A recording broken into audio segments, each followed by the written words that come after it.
आज की इस क्लास में सीटेट 2021 के वो क्वेश्चन बताऊंगा जो हर शिफ्ट के एग्जामिनेशन के अंदर आ रहे हैं, और जब आप एग्जामिनेशन देने जाओगे तो सीडीपी के सेक्शन में 2 या 3 नंबर यहां से जरूर देखने को मिलेंगे, क्योंकि ये क्वेश्चंस है एडवर्ड थॉर्नडाइक से रिलेटेड, वो भी टॉप 15। जी हाँ, बिल्कुल टॉप 15 क्वेश्चन है और एडवर्ड थॉर्नडाइक के सिद्धांत पर आधारित प्रश्न परीक्षाओं में जरूर पूछे जाएंगे, खासकर सीटेट 2021 की परीक्षा के अंदर।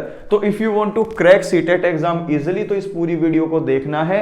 और हाँ, एक बात कहना चाहता हूं कि अगर आप पहली बार एग्जाम देने जा रहे हो या आप बार बार एग्जाम देने जा रहे हो, आप फेल हो गए हो या इतने नंबर नहीं आते हो, तो ये वीडियो देखना, आपके 2-3 नंबर आपको जरूर मिलेंगे और एग्जाम के अंदर आप जरूर अच्छा परफॉर्म करेंगे, जिससे आप जो है सीटेट को इजीली क्लियर करें। तो पूरा टाइम इस वीडियो को देखिएगा, बहुत कम टाइम में, ना मात्र टाइम में ये 15 क्वेश्चन मैं पूरे कर दूंगा, तो एक तीर से 2 निशाने हो जाएंगे, टाइम भी बचेगा और आपको बहुत ज्यादा नॉलेज भी मिलेगी। तो प्यार बांटने से बढ़ेगा, तो इस वीडियो को लाइक शेयर जरूर करना।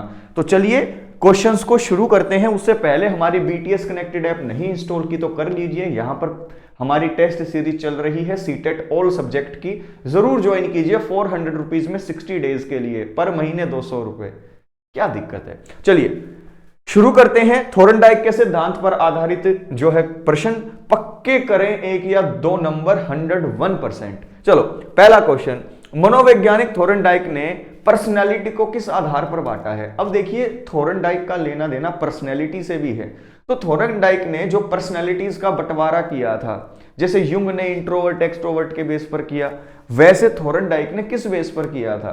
तो याद रखना, चिंतन व कल्पना शक्ति के आधार पर, थिंकिंग एंड इमेजिनेशन पावर के आधार पर जो है पर्सनैलिटीज का जो वर्गीकरण है, क्लासिफिकेशन है, वो करने वाले मनोवैज्ञानिक थॉर्नडाइक थे। है ना, अच्छा क्वेश्चन आएगा एग्जाम में, ध्यान रखना। सेकंड क्वेश्चन देखिए, धीमी गति से सीखने वाले बालकों के अध्यापन के लिए अधिक उपयोगी सिद्धांत है। जो स्लो लर्नर होते हैं उनके लिए सीखने का कौन सा नियम सबसे अच्छा होता है। अब जो धीमे धीमे सीखते हैं वो गलतियां कर करके सीखते हैं, उन्हें पूरा टाइम दो अभ्यास करने का, कि तुम काम करो, गलतियां करो और उससे सीख जाओ। तो कौन सा होगा, अभ्यास का नियम, और वो किसने दिया है, थॉर्नडाइक ने। तो थॉर्नडाइक का सिद्धांत धीमी गति से सीखने वाले बालकों को पढ़ाने के लिए, टीचिंग के लिए बेस्ट होगा।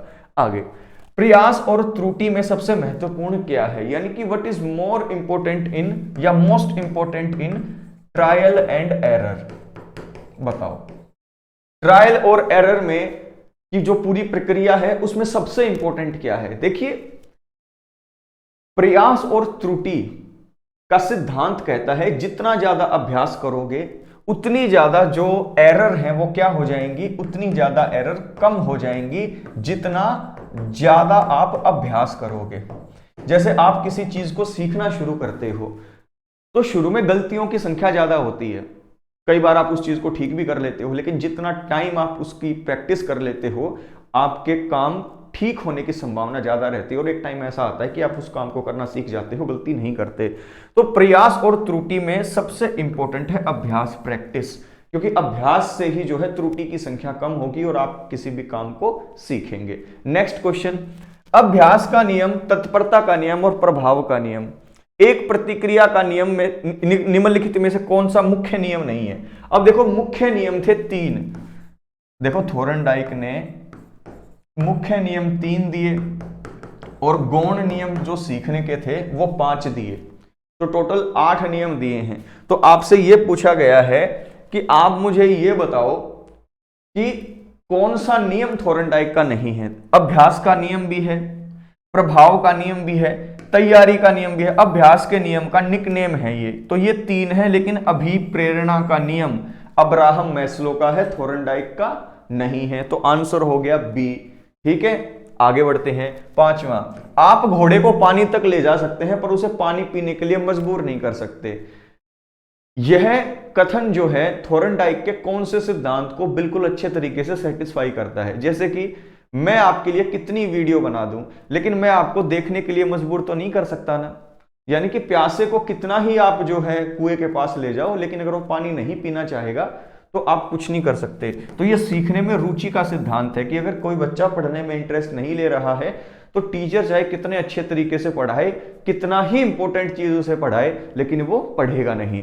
आगे, किसी क्रिया को, प्रिया नहीं ये क्रिया है, किसी क्रिया को बार बार दोहराने से उसका संबंध अच्छा हो जाता है, यह थोर्नडाइक के किस नियम से संबंधित है? अब देखिए, जितनी बार किसी काम को करोगे उतनी गलतियां कम होगी, तो ये कौन सा नियम है? अभ्यास का नियम है। कौन सा है? अभ्यास का नियम, लॉ ऑफ प्रैक्टिस। किसी क्रिया को बार बार करो जिससे कि आपकी गलती होने के चांस कम हो जाए। 7वां क्वेश्चन, एक शिक्षक होने के नाते आप सीखने के किस नियम को नहीं अपनाएंगे? देखिए, तत्परता, लॉ ऑफ रेडीनेस को भी अपनाएंगे, आंशिक क्रिया का नियम, कार्य को टुकड़ों में तोड़कर भी करवाएंगे और प्रैक्टिस भी करवाएंगे, लेकिन प्रलोभन का नियम, यानी कि आप बच्चों को लोभ देंगे, आप बच्चों को जो है कहेंगे कि ये काम कर दो तो मैं तुम्हें ये इनाम दे दूंगा, प्रलोभन नहीं देना होता। तो आंसर होगा ए। थोर्नडाइक का कौन सा नियम उपयोग और अनुपयोग का नियम कहलाता है? मोस्ट इंपोर्टेंट क्वेश्चन है। देखिए, लॉ ऑफ यूज और लॉ ऑफ मिसयूज, ये किस नियम के नाम है बताइए? ये है प्रभाव के नियम, लॉ ऑफ इफेक्ट। आपने कोई काम सीखना शुरू किया, मान लो आपने स्कूटी सीखनी शुरू की, आपने एक्सीडेंट कर दिया, तो वो आपके लिए अनुपयोग का नियम हो गया। लेकिन आपने स्कूटी चलाना सीखा, अच्छे तरीके से सीख ली बिना किसी चोट खाए, तो लॉ ऑफ यूज हो गया। प्रभाव का नियम, किसी कार्य करने के बाद जो रिजल्ट होता है वो डिसाइड करता है कि कार्य चालू रहेगा या नहीं चालू रहेगा। तो प्रभाव के नियम को, लॉ ऑफ इफेक्ट को ही लॉ ऑफ यूज और लॉ ऑफ मिसयूज कहा जाता है। लाइक का बटन दबाइए। नेक्स्ट क्वेश्चन, निम्न में से कौन सा कारक थोर्नडाइक के अधिगम से सुमिलित नहीं है? देखिए, अगर हम थोर्नडाइक की थ्योरी की बात करें तो उसके अंदर law of effect, law of readiness और लॉ ऑफ प्रैक्टिस की बात की गई है, लेकिन गुणवत्ता, क्वालिटी का कोई लेना देना नहीं है, काम की क्वालिटी का कोई जिक्र नहीं है। आगे, निम्नलिखित में से कौन सा अधिगम का एक मुख्य नियम है जैसा कि थोर्नडाइक ने अपनी बुक एजुकेशनल साइकोलॉजी में दिया है? देखिए, एजुकेशनल साइकोलॉजी जो है वो बुक है, और ये बुक किसकी है? ये बुक है थोर्नडाइक की। तो ये भी आपको याद रखना है। तो आपको बताना है कि कौन सा एक मुख्य नियम है। बहुप्रतिक्रिया का नियम, साहचर्य परिवर्तन का नियम, अभ्यास का नियम, आत्मीकरण का नियम। ये जो 3 नियम है ना, ये है गौण, सेकेंडरी नियम है। ये कौन से हैं? ये 3 जो हैं ये सेकेंडरी नियम है। लेकिन यहां पर जो आपको ऑप्शन नंबर सी दिख रहा है, यही है राइट आंसर, क्योंकि ये मुख्य नियम है। क्योंकि मुख्य नियम है 3, प्रभाव, अभ्यास, तत्परता, और जो 5 है वो है गौण नियम। तो आंसर होगा ऑप्शन नंबर सी। चलिए नेक्स्ट क्वेश्चन की तरफ बढ़ते हैं। बालक अभ्यास और तत्परता से सीखता है, उपरोक्त कथन किसके द्वारा दिया गया है? थोर्नडाइक के द्वारा, क्योंकि इन्होंने सीखने के 3 नियम दिए थे, अभ्यास, प्रभाव, तत्परता।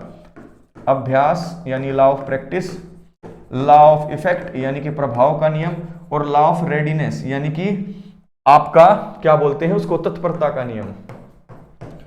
तो आंसर होगा थोर्नडाइक। ठीक है, चलिए नेक्स्ट क्वेश्चन है। एक बच्चा अतीत के समान परिस्थितियों में की गई अनुक्रियाओं के आधार पर नई परिस्थिति के प्रति जो है अनुक्रिया करता है, तो यह किससे संबंधित है? मान लो एक बच्चे को साइकिल चलानी आती है, कैसी, छोटी साइकिल, उसके पापा ने उसे बड़ी साइकिल लाकर दे दी, तो बच्चे ने वो भी चलानी सीख ली। तो उसने जो एक सेम परिस्थिति में जो ज्ञान अर्जित किया था उसका यूज दूसरी परिस्थिति के अंदर कर लिया। तो ये क्या कहलाएगा? सादृश्यता का नियम। क्या कहलाएगा? सादृश्यता का नियम। ऑप्शन नंबर सी यहां पर बिल्कुल ठीक होगा। नेक्स्ट क्वेश्चन, थोर्नडाइक के सीखने के नियम के अनुसार गुण नियमों में निम्न में से कौन सा सम्मिलित नहीं है? यानी कि आपसे पूछा गया है कि थोर्नडाइक का कौन सा सिद्धांत नहीं है, तो मानसिक स्थिति का नियम जो है ये थोर्नडाइक के थ्योरी के अंदर बिल्कुल भी नहीं है। बहु अनुक्रिया का नियम, जब आप किसी काम को करते हैं तो ठीक और गलत 2 प्रकार के रिस्पॉन्स करते हैं। आंशिक क्रिया टुकड़ों में तोड़ तोड़ कर करते हो। प्रभाव का नियम, जो रिजल्ट होता है वो डिसाइड करता है काम चलेगा या रुकेगा। तो ये 3 नियम तो है, लेकिन मानसिक स्थिति, मेंटल स्टेट का जो प्रिंसिपल है वो थोर्नडाइक से इसका लेना देना नहीं है। अधिगम का मुख्य नियम है। अब देखिए 3 मुख्य नियम है, प्रभाव, अभ्यास, तत्परता, बाकी 5 गौण है। तो बताइए मुख्य कौन सा है?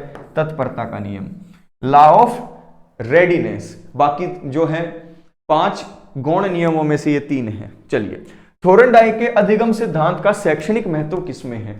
यानी कि जब आप बच्चों को पढ़ाते हो तो थोरनडाइक की जो थियरी है वो यूज कहाँ होती है, जब आप बच्चों को प्रैक्टिस करवाते हो और जब आप बच्चों को रिपीट करने के लिए कहते हो। अभ्यास का मतलब प्रैक्टिस, पुनरावृत्ति का मतलब रिपीटिशन। किसी भी काम को बच्चों से करवाना, बार बार करवाना, रिपीट करवाना। होमवर्क भी जो आप देते हो वो इसीलिए देते हो ताकि जो क्लास में जो चीज पढ़ी है उसको विस्तार करने का मौका मिले और रिपीट करके चीजें बच्चा सीख ले। तो थोरनडाइक के अधिगम सिद्धांत का शैक्षणिक महत्व है अभ्यास और पुनरावृत्ति में। तो आज की इस क्लास के अंदर 15 क्वेश्चन पूछे, परीक्षाओं के अंदर यही क्वेश्चन आ रहे हैं और ऐसी ऐसी वीडियोस आपको कहीं नहीं मिलेंगी। कहां पर मिलेंगी? सिर्फ बैक टू स्कूल चैनल पर। तो सब्सक्राइब कीजिए। जो नादान परिंदे हैं यानी कि जो उड़ते उड़ते हुए चैनल पर आ गए हैं, नए स्टूडेंट हैं, वो जरूर सब्सक्राइब करें, लाइक का बटन दबाएं, कमेंट जरूर करें कैसी वीडियो लगी, शेयर करें दोस्तों तक, BTS कनेक्टेड ऐप इंस्टॉल करें, टेस्ट सीरीज ज्वाइन करें और सेव भी कर लीजिए जो वीडियोस आपको लगे कि हाँ बहुत इंपॉर्टेंट है। तो नेक्स्ट वीडियो में मिलता हूं। इस वीडियो को